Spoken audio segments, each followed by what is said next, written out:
उसे ये कह के गोली मार दिया है कि तुम बिहारी हो, बिहारी भाषा में बात कर रहे थे, ये कह के गोली मार दिया है।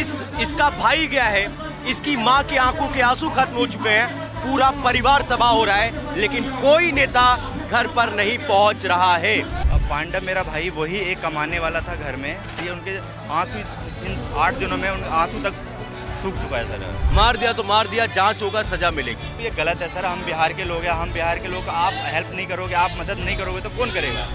इस समय हम मौजूद हैं जंतर मंतर पर, और आपने देखा कि दिल्ली में किस तरीके से पांडव को, जो कि एक बिहारी था, उसको बिहारी था इसलिए उसको गोली मारकर उसकी हत्या कर दी गई। पूरे दिल्ली में, पूरे भारत में इस चीज़ को लेकर बात हो रही कि यार बिहारी के नाम पर आप गोली कैसे मार सकते हैं। हमारे साथ इसमें मौजूद है राहुल, जो कि उनके चचेरे बड़े भाई हैं जंतर मंतर पर। राहुल जी, पहले तो मुझे आप ये बताइए कि जो पांडव हैं उनकी मदर की अभी हालत कैसी है और घर में माहौल कैसा है? पांडव की मम्मी का सर अभी बहुत ज़्यादा तबीयत ख़राब है, उन्हें बीपी की दिक्कत है उन्हें। मैम सर कल 26 तारीख से अभी तक मैं सर उसे करीब 4-5 बार मैं हॉस्पिटल ले जाके उन्हें ग्लूकोज चढ़वाया है, उनको इलाज हुआ है उनका करीब 4-5 बार सर। उनकी अभी भी इतनी तबीयत ख़राब है, वो ढंग से बोल तक नहीं पा रही है, उनके आंसू इन 8 दिनों में उन आंसू तक सूख चुका है सर। तो जिस तरीके से जो चीज़ हुआ वो तो बहुत गलत हुआ, मतलब जैसे कि इसका पहलगाम से कंपेयर किया जा रहा है, वहाँ पर धर्म पूछ कर मारा गया, यहाँ पर जो आपके स्टेट पूछ कर मारा गया। तो यहाँ पर सरकार का क्या कहना है? अभी सरकार से कोई आपके पास पहुँचा, क्या बातचीत हुई है, थोड़ा उसके बारे में बताएं। करीब 30 तारीख या 29 तारीख को डीएम सर आए थे हमारे घर पे। तो डीएम साहब हमें लेके गए, मुझे और मेरे बड़े पापा को और पांडव की बड़ी बहन को। तो रेखा मैम के हम वहाँ गए थे, हमें लेके जाया गया। वहाँ जाने के बाद मैडम से मुलाकात हुई, सीएम मैम से मुलाकात हुई, उनके ऑफिस लेकर जाया गया जी। अच्छा। वहाँ पे मैम ने ये आश्वासन दिया है कि हम पांडव का जो छोटा भाई है उसका जो टीबी जो है, टीबी का इलाज मैं करवाऊंगी, और उसकी पढ़ाई लिखाई का, और जो दीपिका उसकी जो छोटी बहन की जो लड़की है उसकी पढ़ाई लिखाई का मैम ने आश्वासन दिया है। अच्छा, ये आश्वासन दिया कुछ जैसे अब घर चलाने के लिए, अब मुझे जितना पता है कि वो अकेले कमाने वाले थे, थोड़ा सा उसके बारे में बताइए कि घर कैसे पहले चलता था और अभी क्या है? पांडव मेरा भाई वही एक कमाने वाला था घर में। अच्छा। जो अपनी कमाई से अपने पूरे घर परिवार का पेट पालता था। हाँ। और अभी जो है वो मेरे बड़े पापा जिनकी उम्र जो 65 साल है, और मेरी जो ताई है उनकी उम्र 60 साल है। हाँ। और जो मेरी बहन का, जो पांडव की जो बहन का जो हत्या कर दिया गया 2.5 साल पहले, उसकी एक 6 साल की बच्ची है जो वो भी पांडव के साथ ही रहती है। उसका भी देखना पूरा सब पांडव ही करता था। अभी तो सर कमाने लायक कोई है नहीं उसके घर में। और उसका छोटा भाई जो है वो भी टीबी से ग्रसित है, उससे खुद नहीं पता कि मेरे साथ कल क्या होगा कि नहीं होगा।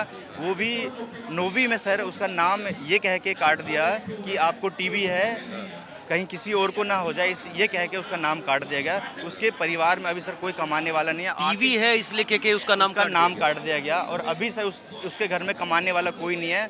मेरे बड़े पापा का, उनकी भी तबीयत ख़राब है इस टाइम पे। अभी जो मेरी ताई है उनकी भी तबीयत ख़राब, नहीं खराब, वो ढंग से बोल तक नहीं पा रही है, पूरे दिन भर रोती रहती है। यहाँ तक रोने में सर ये होता है ना, रोने में आंसू आता है सर, आंसू तक सूख चुके हैं। अभी सर 8वां दिन हो गया, सरकार की तरफ से मुझे ये कह के आश्वासन दे दिया गया कि हम आपकी पढ़ाई लिखाई कर देंगे। सर ये तो सर ये हमारे दिल्ली की जो नीति है जो पढ़ाई का, सर वो तो गवर्नमेंट स्कूल में फ्री में भी हो रहा है, टीबी का इलाज हो रहा है। तो सर ये कह के क्यों मुझे आश्वासन दिया गया है? जो मेरे परिवार की ज़रूरतें हैं वो पूरी करे ना सर। तो आप लोगों की मांग क्या, मतलब अभी अब देखो जो हुआ है वो गलत हुआ, आप लोगों की मांग क्या है? जैसे अगर दिल्ली सरकार देख रही है, देश के प्रधानमंत्री भी यहाँ पर रह रहे हैं, तो आप लोगों की मांग क्या है? सर जैसा कि आपने सुना है कि मेरे भाई की कोई गलती नहीं थी, वो उसे ये कह के गोली मार दिया है कि तुम बिहारी हो, बिहारी भाषा में बात कर रहे थे, ये कह के गोली मार दिया है। तो सर ये गलत है कि मैं इसलिए चाहता हूँ कि मैं और मेरा पूरा समाज, मेरे परिवार का ये कहना है कि सर उसे फास्ट ट्रायल कोर्ट में लाके 3 महीने के अंदर फांसी की सज़ा दिया जाए। और मेरा जो छोटा भाई है विकास, उसे सरकारी नौकरी दिया जाए। कितने साल का है? सर 18 साल का है। अच्छा। उसे सरकारी नौकरी दिया जाए और कम से कम 1 करोड़ का मुआवजा दिया जाए ताकि उनका भरण पोषण हो सके, मतलब उसका घर चल सके, क्योंकि अभी तो सर कोई कमाने वाला है नहीं। और हमारा जो यहाँ स्थिति है सर, यहाँ पे आज भी वो किराए पे रह रहे हैं। उनके घर आप देखोगे, रूम एक छोटा सा रूम है 10 बाय 10 का, उस रूम में रहते हैं और उनका अभी तक उनके पास कोई बेड नहीं है सर, नीचे फर्श पे सोते हैं। और गांव में भी हमारा कोई इतना कुछ है नहीं, ज़मीन तो है ही नहीं बिल्कुल भी उनके पास। और गांव में भी सर आज हमारे घर में सर, हमारे घर के जो होता है ना आंगन वांगन में सर, घास फूस हुआ पड़ा है और रहने का भी कोई वो नहीं है। कोई मतलब चलो सरकार विपक्ष से कोई राहुल गांधी जी हर जगह जाते हैं, केजरीवाल जी हर जगह पे जाते हैं, बाकी कोई और पार्टी के नेता आपके घर पर आए, कोई नेता आया या नहीं आया, पहले ये बताइए। नेता सर सबसे पहले तो सर हमारे सांसद पप्पू यादव, पूर्णिया के पप्पू यादव जी हैं, वो आए थे सबसे अच्छा, पहले। बिहार के जी। दिल्ली का कौन आया, दिल्ली का कोई दिल्ली का मेरे पवन शर्मा जी विधायक है, अच्छा। वो आए। हमारी सांसद है कमलजीत शेरावत मैम, वो आए ठीक थे। है। और मनोज तिवारी जी आए थे, जो हमारे सांसद है। पप्पू यादव जी बहुत मदद करते हैं, मैंने सुना है, उनकी तरफ से क्या है? उनका मैं आभार करता हूं कि सर उन्होंने सबसे पहले आके मेरे परिवार को 50,000 की सहायता करी है सर। मैं बहुत अभी तक कहाँ से सहायता वगैरह मिली है, कोई कुछ बता सकते हैं? सर सबसे पहले तो सर पप्पू यादव जी ने सहायता करी है 50,000 का। और हमारे खगड़िया के सांसद है राजेश वर्मा जी, उन्होंने 2 लाख की सहायता करी है। और मनोज तिवारी सर है, उन्होंने 1 लाख की सहायता करी है। अच्छा, दिल्ली सरकार की तरफ से भी कोई पैसा नहीं? सरकार की तरफ से बस आश्वासन दिया गया है कि हम इलाज करवाएंगे, और कुछ नहीं बोला। अच्छा, और कुछ नहीं बोला गया, बस ये आश्वासन दिया है कि हम आपकी पढ़ाई लिखाई करवाएंगे, आपके परिवार की। अरविंद केजरीवाल की तरफ से कुछ? उनके तरफ से कुछ नहीं बोला गया। नेता मैम हमारे उत्तम नगर के विधायक नरेश वाल्यान जी की पत्नी पूजा वाल्यान, वो आई थी। और हमारे जो काउंसलर है दीपक बोरा जी और संजीव झा जी जो विधायक हैं, वो आए थे। उन्होंने भी यह आश्वासन दिया है कि हम आपके साथ हैं। मुआवजा की उन्होंने भी कोई बात नहीं कही है ना, बस ये बोला है कि हम आपके साथ हैं। अच्छा, बिहार के आज बहुत सारे लोग यहाँ पर इकट्ठे हुए हैं, ठीक है। बिहार के पूर्व मुख्यमंत्री जीतन राम मांझी का एक बयान है जो कोई बहुत ज़्यादा चर्चा का विषय है। मार दिया तो मार दिया, जांच होगा सजा मिलेगी, ऐसा तो बयान बिहार के पूर्व मुख्यमंत्री का रहा है। सर ये तो कहना गलत है कि मार दिया तो मार दिया। पहले उन्होंने बोला कि जांच करी जाएगी, उसके बाद कुछ जाएगा, मार दिया तो मार दिया, ऐसा बोला उन्होंने। सर मैं कहता हूँ ये गलत है सर। हम बिहार के लोग हैं, हम बिहार के लोग, आप हेल्प नहीं करोगे, आप मदद नहीं करोगे तो कौन करेगा? अगर सरकारी हमारे भाई को ऐसे बोला है कि मार दिया तो मार दिया, तो ये सर ये बहुत गलत बोला है उन्होंने। और अगर उन्हें ये कह रहे थे कि उन्हें जांच करना है तो सर जांच करवाइए एक बार। अगर जांच करवाए, अगर हम लोग सही हैं, अपनी जगह पे सही है, हमारी कोई गलती नहीं है, तो आप आगे से आके हमारी मदद कीजिए, मेरे परिवार की मदद कीजिए, बिहार सरकार से अपील कीजिए, दिल्ली की सरकार से हमारे लिए मदद की वो करिए। बिल्कुल। देखो बात ऐसी है कि एक माँ जो है उसकी ज़िंदगी ख़त्म हो गई।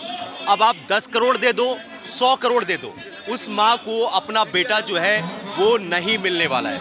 और सबसे बड़ी चीज़, दिल्ली की मुख्यमंत्री रेखा गुप्ता जी जो कि खुद एक महिला है, आतिशी जी जो कि एक तरीके से विपक्ष की नेता थी, उनके घर पर जा सकती है। लेकिन ये बता रहे कि इनके परिवार को जो है वो ऑफिस में बुलाया है। आप समझ रहे हो, उनके परिवार को ऑफिस में। और क्या कहते हो कि आप टीवी का इलाज करवा दोगे, आप स्कूल की पढ़ाई करवा दोगे।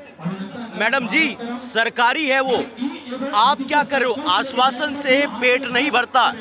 वो इकलौता लड़का था जो अपने परिवार को चला रहा था, ठीक है।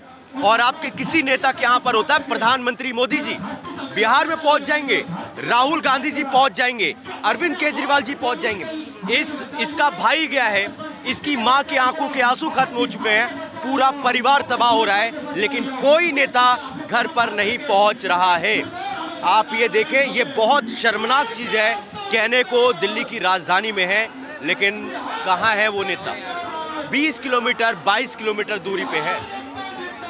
बहुत शर्मनाक चीज़ है। और जो भी हुआ है, अब कह रहे कि जांच करवाएंगे। करवा लो जांच करवा लो। उस आदमी को आपने उम्र कैद दे दिया, दे दो। उससे उसके परिवार का क्या होगा? क्या उसका परिवार पेट भर जाएगा? ये 50,000 की मदद, 1 लाख मदद कितने दिन चलेगी? तो वही चीज़ है, दिल्ली सरकार से आंखें खोलो मैडम, हम आपकी बहुत इज्जत करते हैं। आंखें खोलो और रियलिटी में आओ और इस परिवार की जो असली मदद है वो मदद करो। जैसे इनकी मांग है कि छोटे भाई को सरकारी नौकरी मिले ताकि परिवार चल सके, इनको 1 करोड़ का मुआवजा मिले ताकि परिवार सुरक्षित रह सके। माँ को बेटा नहीं तो कम से कम माँ को आपको बचाने की आपकी जिम्मेदारी है, और आप दिल्ली की मुख्यमंत्री हैं और ये आपसे हम उम्मीद करते हैं।